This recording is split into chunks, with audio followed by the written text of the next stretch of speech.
The moment my boss said, "This project would be finished twice as fast if my son ran it," the room went unnaturally still. Not awkward still. Not polite still. The kind of still where everyone stops breathing at the same time.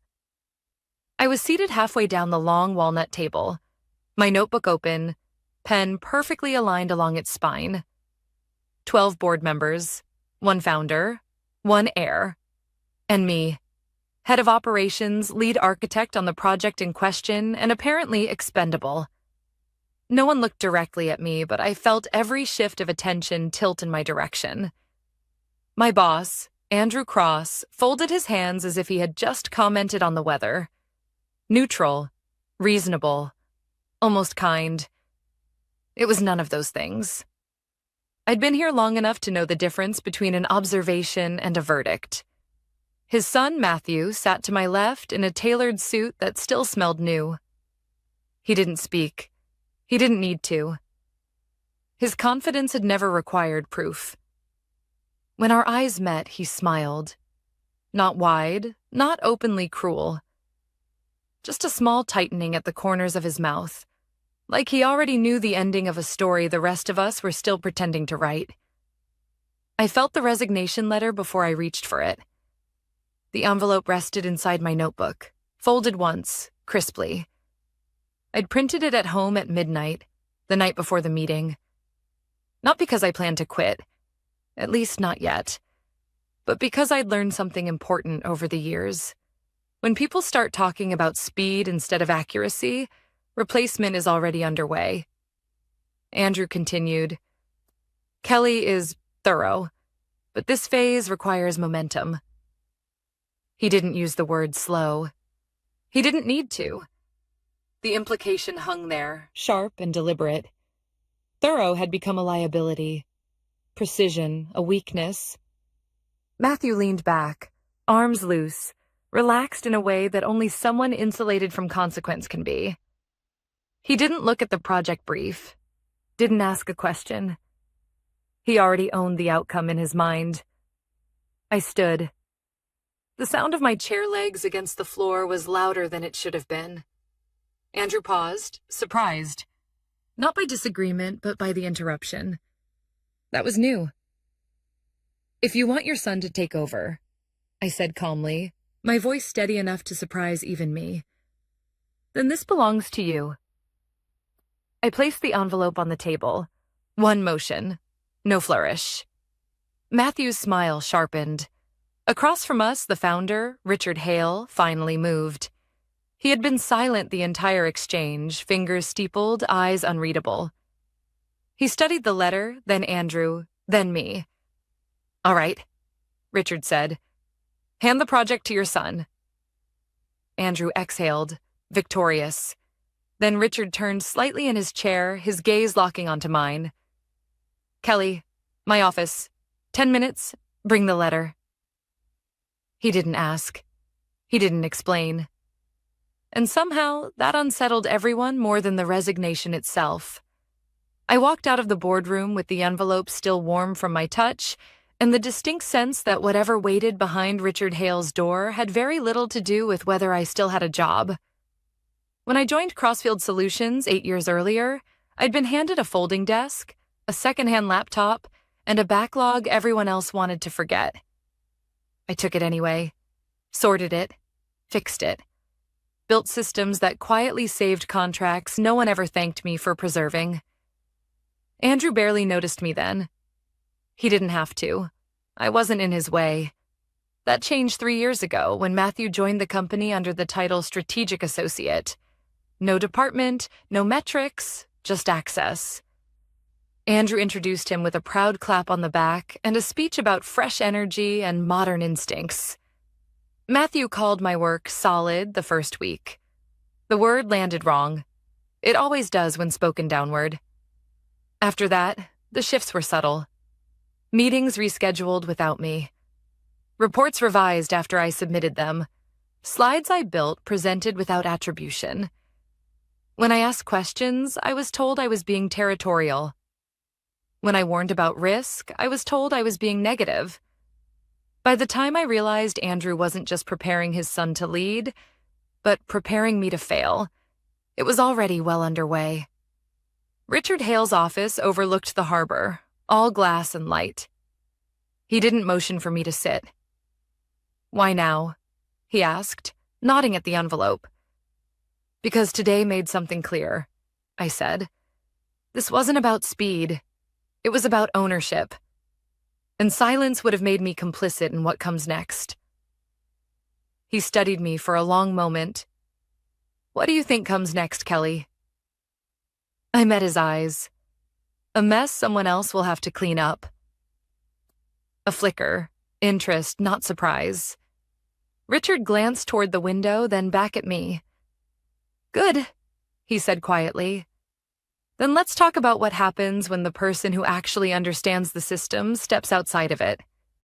And just like that, I realized my resignation wasn't the end of my influence. It was the beginning of something Andrew and his son had never anticipated. Richard didn't invite me to sit. Instead, he walked past me and poured himself a glass of water from the decanter near the window, his back turned as if giving me space, or testing whether I would fill the silence. "You understand what you just did?" he said finally, not a question. "I do," I replied. I removed myself from the narrative Andrew's been building. He turned then, studying me the way engineers study stress fractures, quietly, without judgment, measuring how much pressure something can take before it breaks. "Andrew believes momentum solves everything," Richard said. "He's wrong. Momentum without structure just accelerates failure." I stayed quiet. I had learned that people in his position didn't want reassurance. They wanted precision. "The board doesn't know the full picture," he continued. "They see timelines and confidence. They don't see dependencies. They don't see what unravels when the wrong person cuts corners." "And Matthew will," I said. "Not out of malice, out of ignorance." Richard nodded once. "That's what concerns me." He moved behind his desk and finally gestured for me to sit. Only then. "You printed this letter before the meeting," he said, tapping the envelope.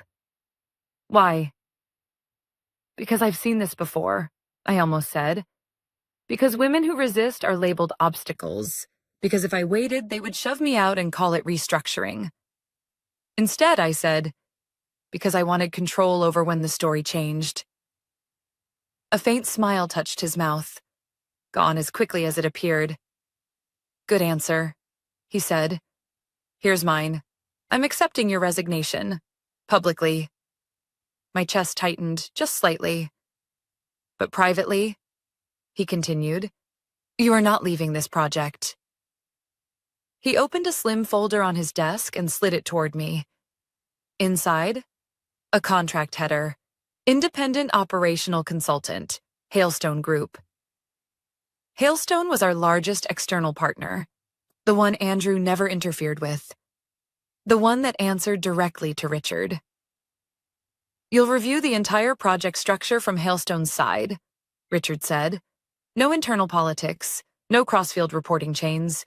You'll send your findings to me." "And Andrew?" I asked. "He'll think he's won," Richard said evenly, "which will make him careless." I didn't hesitate. "And Matthew?" "He'll run fast," Richard said, "and fast runners trip when the ground isn't level." I walked out of his office 10 minutes later with a signed short-term consulting agreement and a timeline that suddenly made sense. My resignation email went out company-wide before lunch. Polite, gracious, non-confrontational. Andrew replied within minutes. "Wishing you the best, Kelly." I know this couldn't have been an easy decision.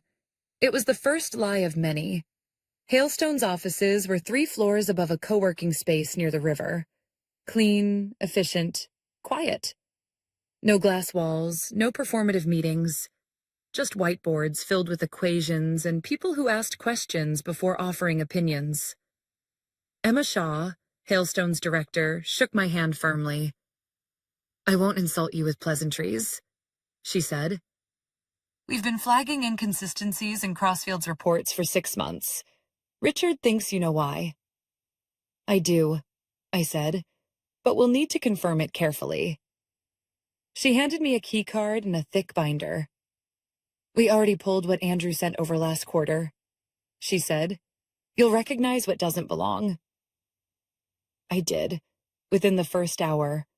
Workflow diagrams altered just enough to break regulatory sequencing. Risk buffers removed and relabeled as optional redundancies. Performance metrics smoothed, peaks exaggerated, valleys erased. I found my own language repurposed without context. Draft notes I'd never finalized, presented as implementation proof. On the second day, I requested server-side logs. Emma raised an eyebrow.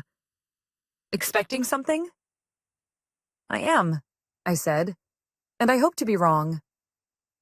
I wasn't. Access timestamps trace back to Matthew's credentials. Overrides requested and approved under Andrew's authorization. Files copied, modified, re-uploaded. Version histories deliberately flattened. This wasn't enthusiasm. It wasn't ambition. It was falsification. On the third day, Matthew's first project update went out. Company-wide email. Subject line, accelerated progress achieved. Andrew forwarded it to the board, CCing Richard. Emma watched me read it. He's claiming a 2-week reduction based on that revised pipeline, she said. That revision violates 3 client contracts, I replied, and 1 federal compliance requirement. She stared at me. Then why isn't anyone stopping him? Because speed looks like leadership, I said, until it collapses. That afternoon, I sent Richard a concise report. No opinions, no accusations, just discrepancies, timestamps, and attached documentation. He replied with 1 sentence. Keep going. By the end of the week, Matthew's momentum had triggered something no one at Crossfield noticed. An automated risk alert at Hailstone. It wasn't dramatic. No alarms. Just a quiet flag, generated by a system I'd helped design years earlier. The kind people ignore. Until it's too late. I looked at Emma and felt the weight of inevitability settle. Andrew thought he was replacing me. What he was really doing was removing the only person who knew where the ground was thin. And now, it was starting to crack. By the second week, the cracks were no longer theoretical. They showed up in small, inconvenient places, missed acknowledgments, delayed confirmations, questions from partners that shouldn't have needed to be asked. The kind of friction that people dismiss as growing pains when leadership is too invested in the illusion of progress. At Hailstone, we didn't have that luxury. Emma placed a printout on my desk Tuesday morning. Client Delta flagged a discrepancy in delivery sequencing, she said. They're asking why the pilot phase skipped a validation checkpoint. I didn't need to look at the page to know the answer. That checkpoint was part of the workflow Matthew removed, I said. He relabeled it as redundant. Emma frowned. It's not redundant. It's mandatory. I know, I said. That's why it existed. By midday, 3 more flags appeared. Different clients, same pattern. Steps cut, dependencies rerouted. Risk absorbed on paper instead of managed in reality. What made it worse wasn't the mistakes. It was how cleanly they had been dressed up. Matthew wasn't sloppy. He was meticulous. About presentation. His reports were glossy, decisive, filled with confident language and numbers that rounded upward in exactly the way boards like. Every success attributed to decisive leadership. Every unresolved issue framed as legacy drag. My name appeared once in those documents, under a footnote labeled Prior Framework Limitations. Emma saw it before I mentioned anything. That's deliberate, she said quietly. Yes, I replied. And it's escalating. That afternoon, Richard requested a call. Not a video meeting. Not an email. A call. I assume you've seen the latest flags, he said without greeting. I have, I replied. They're connected. How much damage? None yet, I said. But the window is closing. He exhaled through his nose. Andrew is pushing for a press release next week. My jaw tightened. Announcing what? Accelerated rollout, Richard said, based on Matthew's revised projection. That rollout will breach at least one compliance threshold, I said. Possibly two. Silence stretched across the line. Then Richard said, document everything. Hailstone's compliance team will formalize the audit once we have pattern confirmation. You already have a pattern, I said. Yes, he replied. But Andrew will claim interpretation error. We need inevitability. I understood. People like Andrew didn't respond to warning. They responded to exposure. The opportunity arrived sooner than expected. On Thursday, an internal crossfield memo leaked, quietly, almost accidentally, into Hailstone's shared workspace. Emma forwarded it to me with a single line. Is this real? It was. Andrew had approved a temporary bypass on a federally monitored contract, not a suspension. A conditional adjustment. His language, his signature.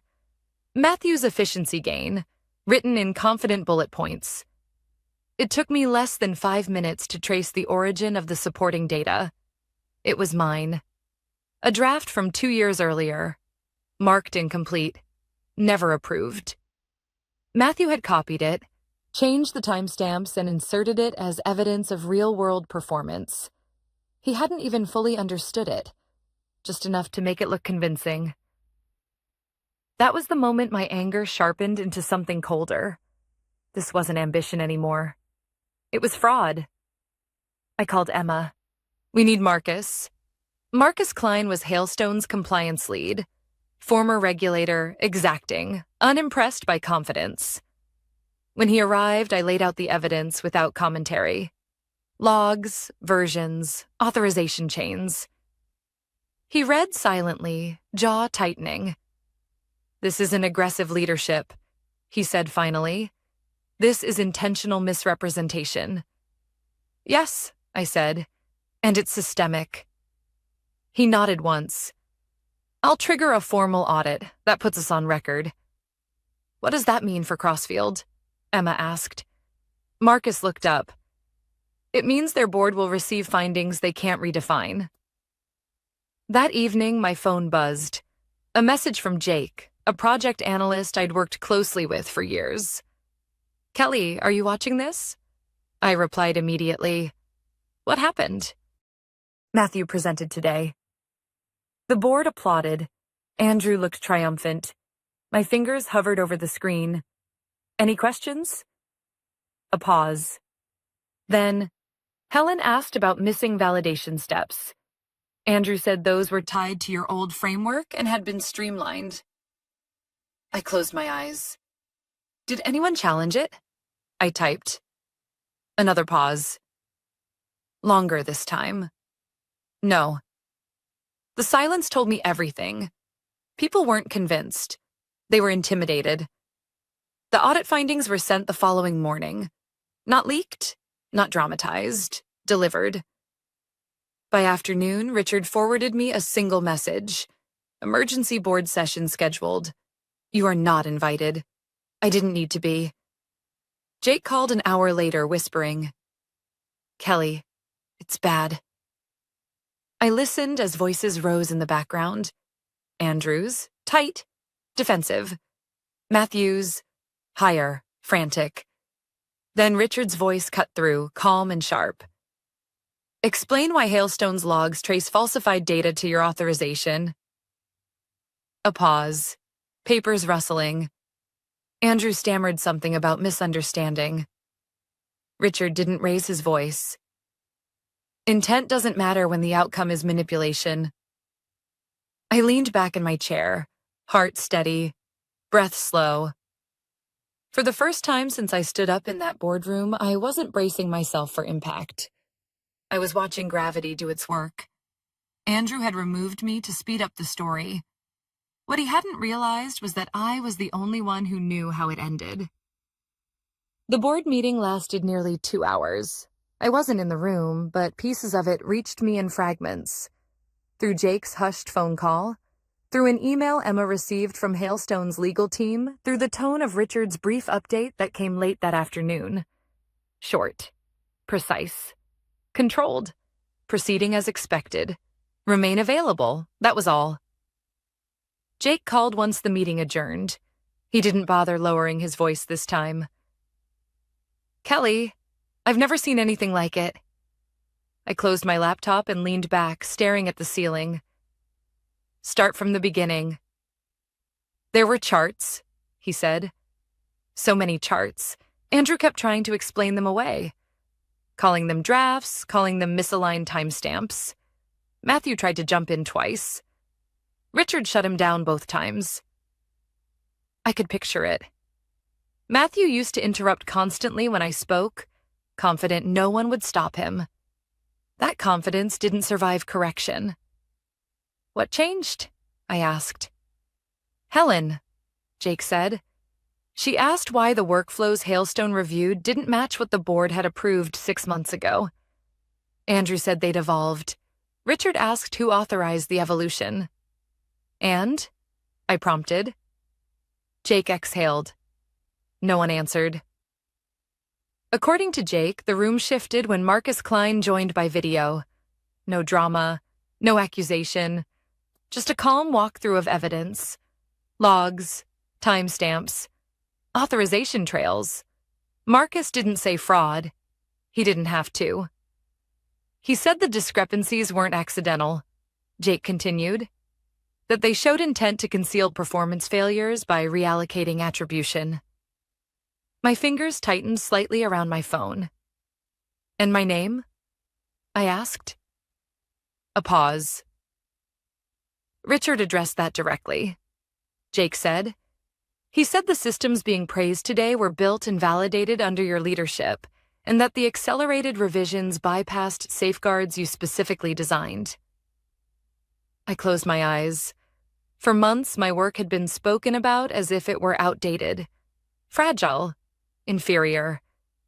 Now it was being named again, but accurately. What happened to Andrew? I asked.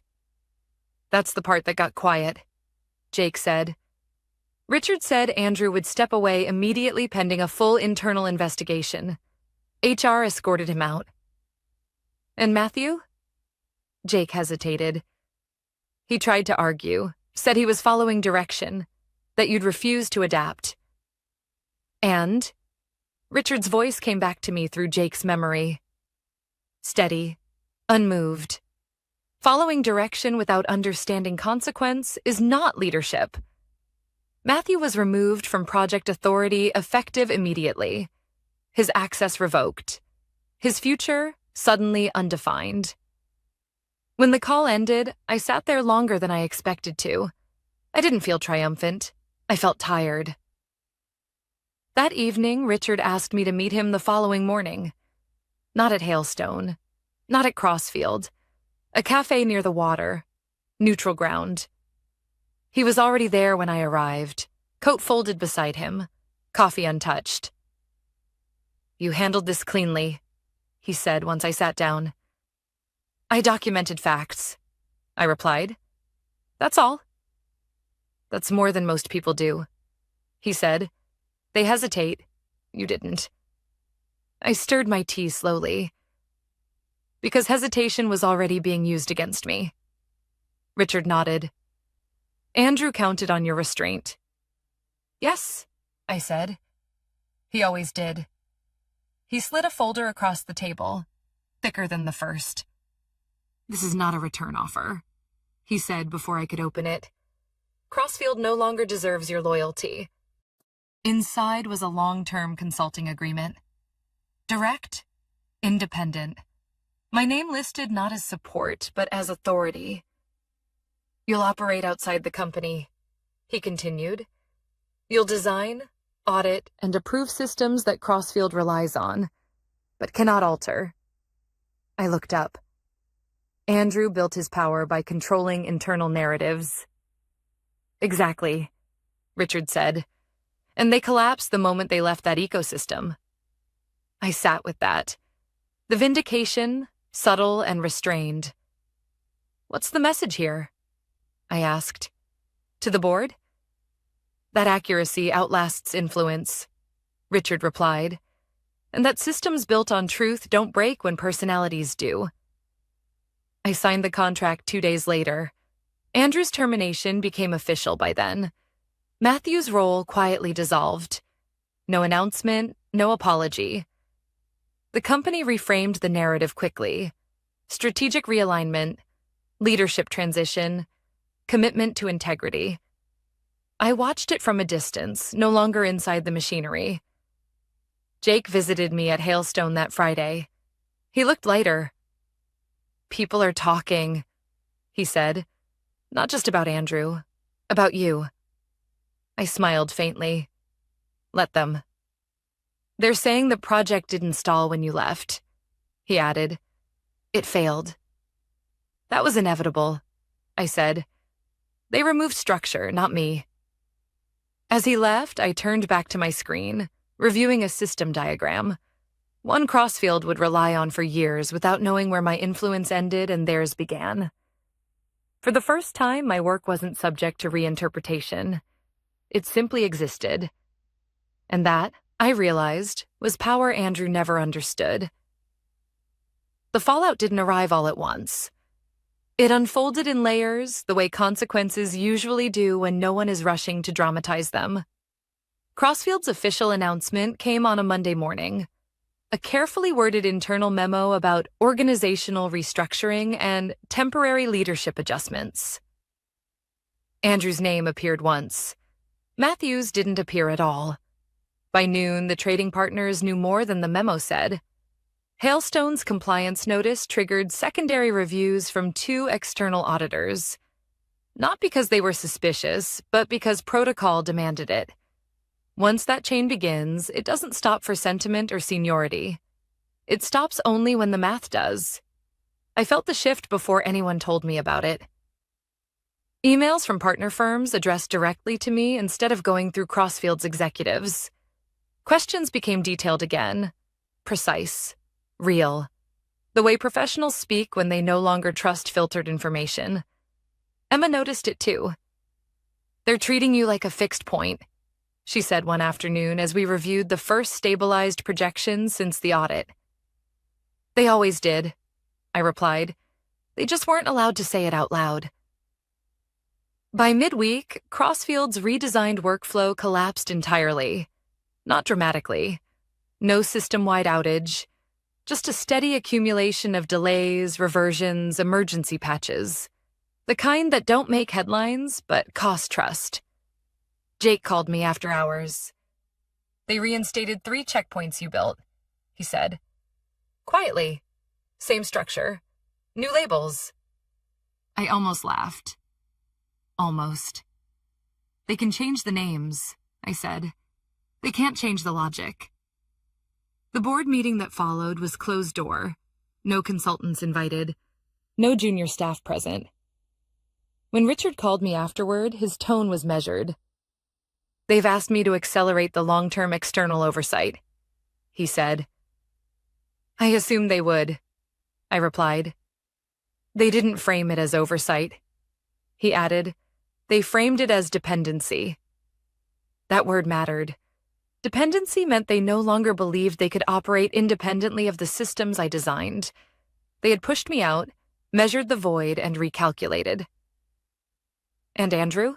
I asked. He's contesting the termination, Richard said calmly, claiming miscommunication. Will it hold? No, Richard replied. The logs are immutable. I let that settle. Andrew had always relied on influence, on relationships, on confidence, none of which mattered when timestamps didn't lie. Matthew tried a different approach. I found out through a LinkedIn message request that sat unanswered for hours before I noticed it. His name, his photo, same rehearsed smile. Kelly, I think there's been a misunderstanding. Would appreciate a chance to talk. I didn't respond. An hour later, another message. We were under a lot of pressure. None of this was personal. That one stung more than I expected. Not because it hurt, but because it revealed how little he understood. To Matthew, personal meant emotional. To me, personal meant structural. The erasure of accountability. The rewriting of history. I archived the conversation without replying. 2 days later, a recruiter reached out on behalf of Crossfield. I declined. Not angrily, not performatively. I forwarded the email to Richard with a single line. Let's keep the boundaries clear. He responded with approval. Hailstone finalized the extended contract by the end of the week. The scope expanded beyond Crossfield. 2 additional firms, 1 regulatory review board liaison. Emma printed the agreement and slid it across the table. You're aware, she said, that this makes you the person Crossfield answers to, without being able to influence you. I'm aware, I said. That's the point. That Friday, I ran into Andrew unexpectedly. Not at a meeting, not at a conference, a grocery store near my apartment. He looked smaller somehow, less certain of his space. When he recognized me, he stiffened. Kelly, he said carefully, I didn't expect... I know, I replied. You rarely did. He swallowed. You should understand, I was doing what I thought was best for the company. I studied him, really studied him.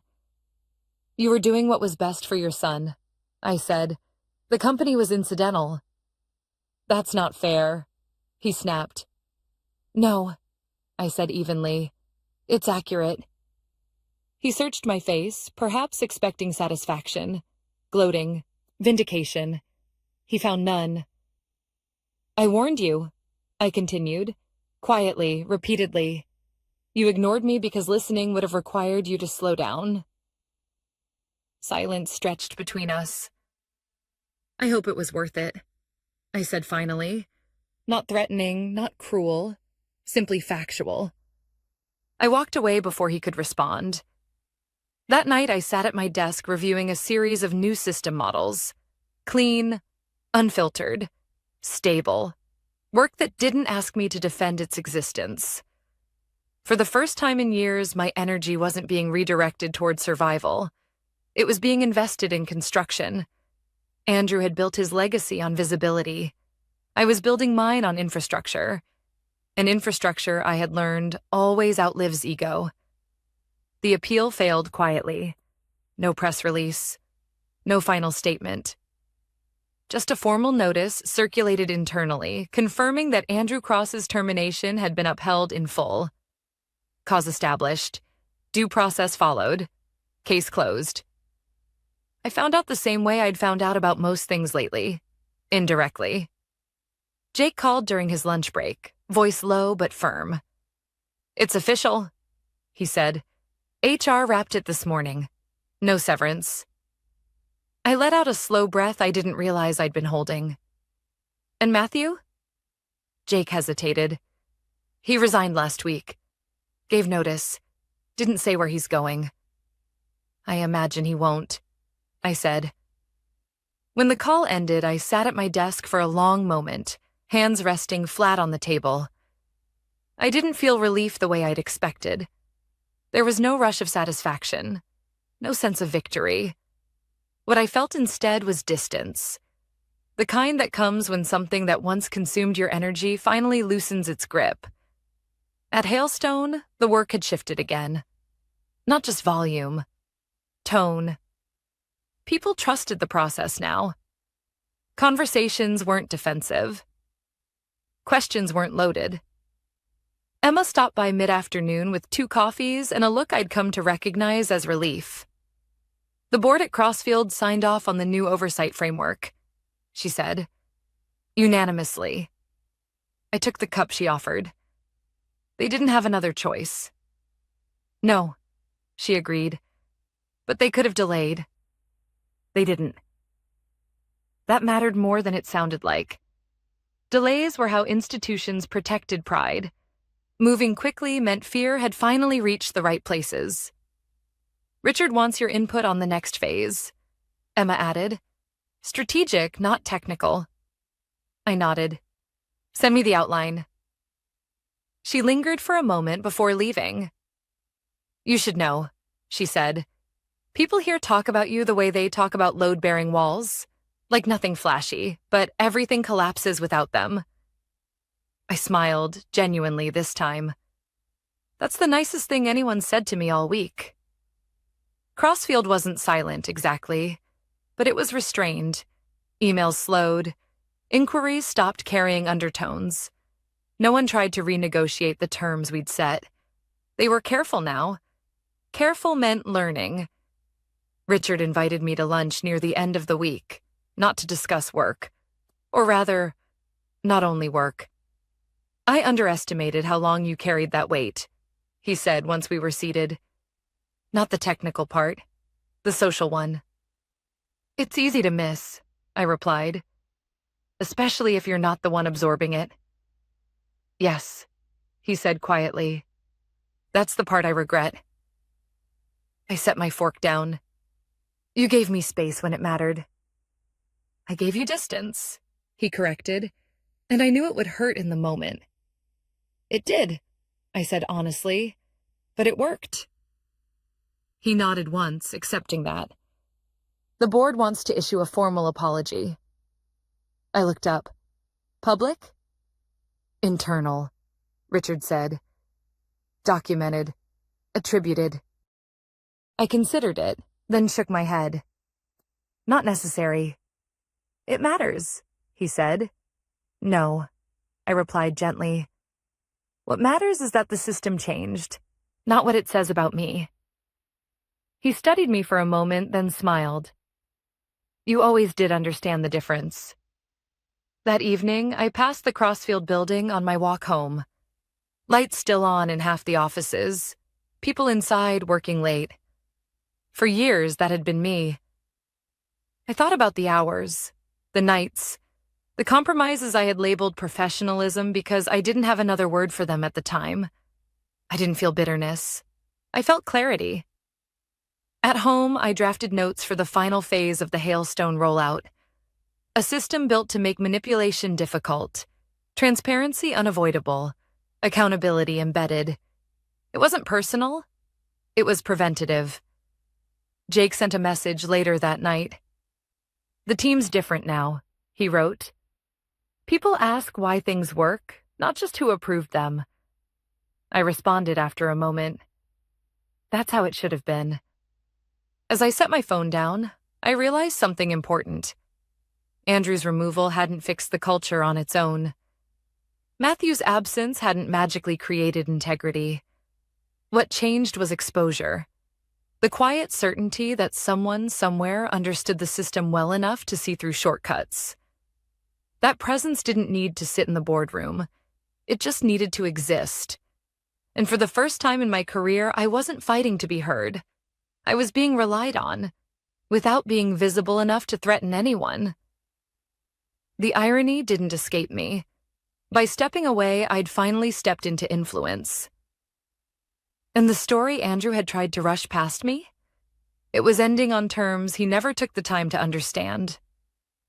The last email from Crossfield came on a quiet Tuesday morning. No urgency. No subtext. Just a confirmation that the final phase of the oversight framework had been approved and implemented without revision. I read it once, archived it, and didn't think about it again. That was how I knew it was over. Not because they admitted fault, not because apologies were made, but because the system no longer needed my presence to function correctly. It needed my logic, and that was already embedded. A week later, Richard stepped back as founder.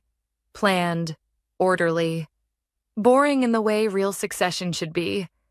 The board appointed an interim leadership committee instead of a single figurehead.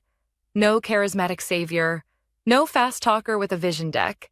Just accountability divided among people who knew the cost of pretending.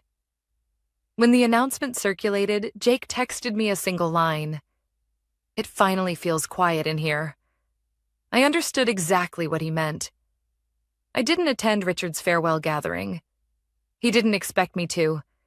Instead, he left a note with Emma to pass along. You did what institutions rarely allow people to do. Fix them without becoming them. Thank you. I folded the note and placed it in a drawer with old system diagrams and project drafts. Finish things, close chapters. That afternoon, I walked along the river near Hailstone's office, watching the water curl around the pylons. Infrastructure again. Always unnoticed. Always essential. For a long time, I had believed endurance was strength, that professionalism meant absorbing pressure without complaint, without consequence, that if I stayed steady long enough, people would eventually do the right thing. I had been wrong about that. What I learned instead was simpler and harder to accept. People don't change because you endure. They change when the truth becomes unavoidable. Andrew never thought he was doing anything wrong. In his mind, he was accelerating progress, protecting legacy, securing continuity. Matthew believed confidence was competence, that proximity to power substituted for understanding. Neither woke up planning to dismantle safeguards or falsify data. They just never slowed down long enough to learn what those safeguards protected. And I let myself become convenient. Not invisible. Convenient. Easy to reframe. Easy to displace. Easy to credit when things went well and quietly sideline when they didn't. My mistake wasn't trusting them. It was trusting that patience alone would be enough to protect the work. At Hailstone, my role expanded again, but gently, sustainably. I supervised 2 project architects, both early in their careers. On their first week, one of them asked how to survive corporate politics without becoming bitter. I thought about it before answering. Build things that tell the truth, I said. And keep your name attached to them. Quietly, if you must, but unmistakably. They nodded, uncertain. I recognized that look. Understanding always lags experience. A month later, I ran into Matthew again. This time at a conference. Smaller venue. Less spectacle. He spotted me across the room and hesitated. Then he walked over. Kelly, he said, I owe you an apology. I waited. I didn't understand what you built, he continued. I thought direction was enough. I met his eyes. He looked different, less rehearsed, more cautious. Direction without comprehension is dangerous, I said. You learned that the hard way. Yes, he agreed. So did my father. We stood there in silence for a moment. I hope you're doing well, he said finally. I am, I replied, and meant it. He nodded once and walked away. That was closure enough. On my last day of the quarter, I reviewed the performance summary Hailstone circulated to its partners. My name appeared exactly where it should. Attached to architecture, not personality. Outcomes, not promises. That night, I closed my laptop and stepped onto the balcony of my apartment. The city hummed below, indifferent and alive. I thought back to the boardroom where this began. The stillness, the assumptions, the resignation letter I'd raised not as surrender, but as boundary. Andrew thought he was handing the project to his son.